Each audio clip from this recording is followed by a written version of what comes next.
भिडिअआ बोरैबासो जागोन बे भिडिअखौ खोनानानै नोंथांमोना बायदिसिना गाज्रि कमेन्टबो लिरनो हागोन गोबाङानो गाज्रि वर्ड बाहायो लेंगुवेज बाहायो गाज्रि वर्ड बाहायनायनि सिनायथिया नोंथांनिनो नोंथाङा सासे मा रोखोमनि मानसि बेवहाय मिथिगोन बिनिखायनो आसा खालामो नोंथांमोना जेन गाज्रि रावजों कमेन्ट्स लिरनो हागोन गाज्रि वर्ड बाहायनानै नोंथाङा गावखौ मा प्रुफ खालामनो नागिरदों आं मिथिया बेनिखायनो गाज्रि कमेन्ट्स लिरनो नाङा बेखौनो रिक्वेस्ट खालामगोन बाखि लिरनायखौथ' हमथानो हाया नोंथाङा जा लिरो नोंथांनि गोसो नोंथांमोना क्लिपखौ नायनानै ला रन्जन दैमारिखौथ' आं पावाराव फैब्ला आं बख'नो हायो आंनो बेयाव टाइम नाङा रन्जन दैमारिखौथ' आं पावाराव फैब्ला आं बख'नो हायो आंनो बेयाव टाइम नाङा नोंथांमोना क्लिपखौ खोनाबाय आरो बे क्लिपखौ खोनानानै नोंथांमोना लाजिनांगौ गैया जेबो दुखु मोननांगौ गैया बेवहाय आंनिफ्राय जेबो नेगेटिभ माबा मोनसे बिसारधारा आंनि एनालाइसिस फैगोन बेबायदि जेबो नङा बे जि मोनसे समाव बुंदोंमोन बिथाङा इलेक्शननि सिगां बुंदोंमोन बै बाथ्राखौ गोबां भाइरेल खालामनायखौ नुदों मानसिफोरा माने गोसोखां होनायखौ नुनो मोनदों नाथाय आंनिफ्राय जि बुंनो गोनां बेखौ नोंथांमोना थारैनो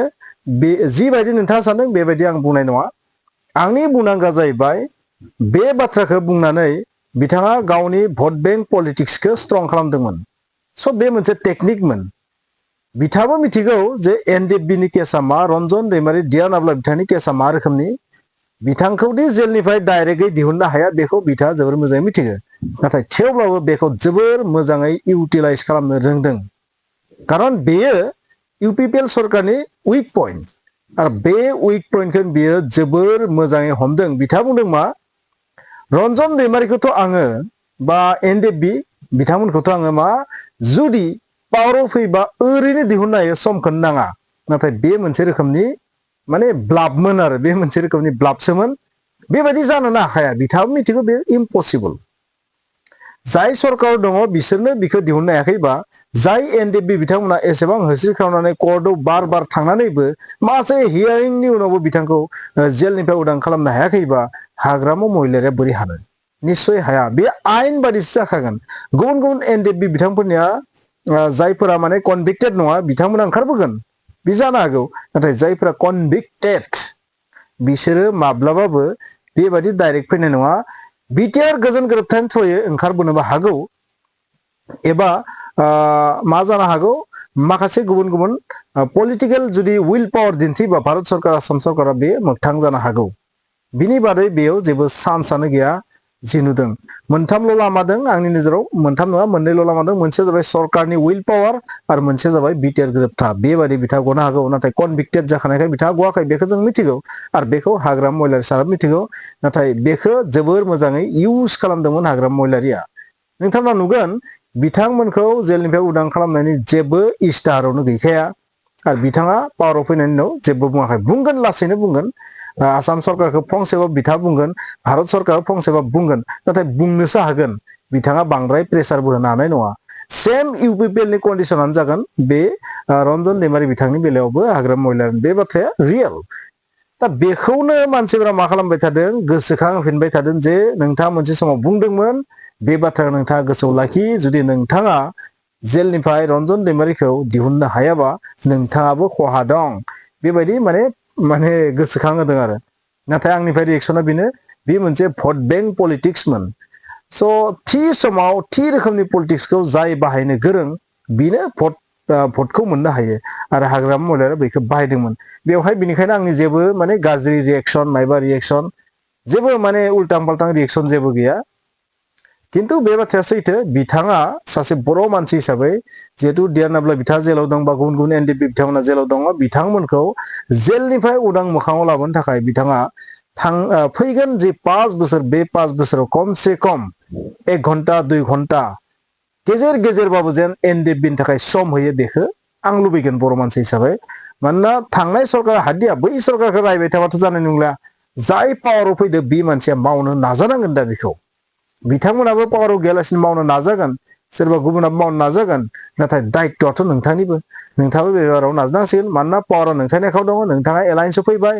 एनडिए एलायन्सआव फैबाय स' एनडिए एलायन्सआव फैबायबा एनडिएखौ बुंनो हानांगोन भारत सरकार आसाम सरकारखौ बुंनो हानांगोन बे खामानिया बे बाराव बिथांनि जासिगोन बे बाराव गुबुनखौ दाय होनो हालिया बिथाङा जिहेतु भटखौ बिथाङा बै रोखोमैबो मोनदों खारन माखासे बिथांमोना निस्सय बिनि सायाव फोथायना लाखिदों जे एनडिएफबिनि समस्याखौ फोजोबगोन होनबा हाग्रामा महिलारिसो फोजोबगोन बेबायदि मोनसे मानसिफोरा थांखिजों जानांगौ भट होदों रन्जन दैमारिखौ थारैनो बिथाङासो उदां खालामनो हागोन आरो प्रमद गबिन्द मा खालामदों बिसोरखौ फाव फान्दायनानै जेलावसो दोनबाय थादों ओरैसोमोन नङा होमबा इलेक्सननि समाव नाथाय कनभिक्टेड जाखानायखौ दा हाग्रामा महिलारि बिथाङा एनडिए सरकारखौ रिक्वेस्ट खालामनानै दैट मिन्स बिजेपिनि सरकारखौ भारत सरकार आसाम सरकारखौ रिक्वेस्ट खालामनानै दिहुननायाव माबा मोनसे प्रेसार होनांगोन प्रेसार बिल्ड आप खालामनांगोन प्रेसार बिल्ड आप खालामनानै बिथाङा सरकारखौ बाध्य खालामनांगोन जे drnabla बिथाङा जेलनिफ्राय ओंखारबोयो बेनिखायनो आंनि बुंनो गोनां बेनोमोन जाय बाथ्राखौ नोंथांमोना भाइरेल खालामबाय थादों बे भाइरेल खालामनायजों जेबो जानाय नङा डाइरेक्ट बुंनांगोन आरो जे नोंथाङा सरकारखौ बुंनांगोन बे बाथ्राखौ गोसोआव लाखि नाथाय बै जे बिथाङा बुंदोंमोन बे बाथ्राया जेबो ओंथि गैला दा इनभेलिड जाबाय बेयो बिथाङा भटनि थाखाय बुंदों बे बाथ्राखौ बिथाङाबो मिथिगौ बिथाङा माने दसेनो drnabla बिथांखौ जेलनिफ्राय दिहुननो हाखायामोन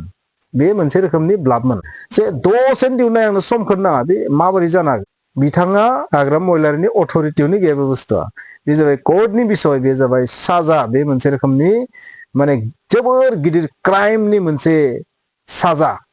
लाइफ टाइम इनप्रिजनमेन्ट बेखौ सासे मानसिया फैनानै आं दसेनो दिहुननो हायो बेथ' डाइरेक्ट ब्लाफखाना बे डाइरेक्ट ओरैनो माने मानसिफोरखौ मोनसे बुंनानै थगायना दोननायसोमोन भट मोननो थाखायमोन बेयो बेवहाय माने हाग्रामा महिलारिनि जेबो दाय गैया आंनि नोजोर बिथाङा भट मोननो थाखाय इउज खालामदों माने इउपिपिएलआ जिहेतु दिहुननो हादों बेनिखायनो बिथाङा बेखौ इउटिलाइज खालामबाय बेनोथ' पलिटिक्स बेनोथ' इलेक्सन बेबायदिनोथ' भटखौ आरजियोना बेबायदि आरो दा थेवब्लाबो बे बाथ्राखौ जोङो साननांगोन जे बिथाङा जिहेतु पावाराव फैबाय नालाय बोसोराव बिथाङा खननै खनथामबाबो ट्राइ खालामनांगोन एनडिएफबिनि जेंनाखौ सल्भ खालामनो नङाबा बिथाङा जोंनि बर' हारिनि नोजोराव ओरैबायदि जानानै थागोन बिथाङा एनडिएफबिखौ मोजां मोना बेबायदि जानानै थागोन drnablaखौ बिथाङाबो जेलनिफ्राय गजानो लुबैया बेबायदि जाना थागोन थांनाय सरकाराथ' बुंबाय थादोंमोन जे रन्जन दैमारिखौ दिहुननो थाखाय नाजागासिनो थादों जों कर्टआव नाजागासिनो थादों बे बाथ्राखौ बुंदोंमोन नाथाय बिथाङा बेबाराव मा खालामो खुगाजों बुंनायजों लोगोसे खामानिखौबो दिन्थिनांगोन आरो सोलिखाबाय थानाय खामानियाव बिथाङा सापर्ट खालामनांगोन बार बार हिमन्त बिश्व शर्माखौ बुंनांगोन भारत सरकारखौ बुंनांगोन नरेन्द्र मदिखौ बुंनांगोन अमित शाहखौ बुंनांगोन बेबायदिखौ बिथाङा खालामनांगोन आरो बाखि भटखौथ' बिथाङा मोनबायानो स' नोंथाङा मिथिबाय आंनि रिएक्सना मामोन जे बे जि बाथ्रा बुंनाय बे क्लिपखौ लानानै जाबादि भाइरेल खालामबाय थादों आंनि बुंनो गोनां बेनो बे मोनसे भट बेंक पलिटिक्समोन रन्जन दैमारिखौथ' आं पावाराव फैब्ला आं बख'नो हायो आंनो बेयाव टाइम नाङा रन्जन दैमारिखौथ' आं पावाराव फैब्ला आं बख'नो हायो आंनो बेयाव टाइम नाङा रन्जन दैमारिखौथ' आं पावाराव फैब्ला आं बख'नो हायो आंनो बेयाव टाइम नाङा रन्जन दैमारिखौथ' आं पावाराव फैब्ला आं बख'नो हायो आंनो बेयाव टाइम नाङा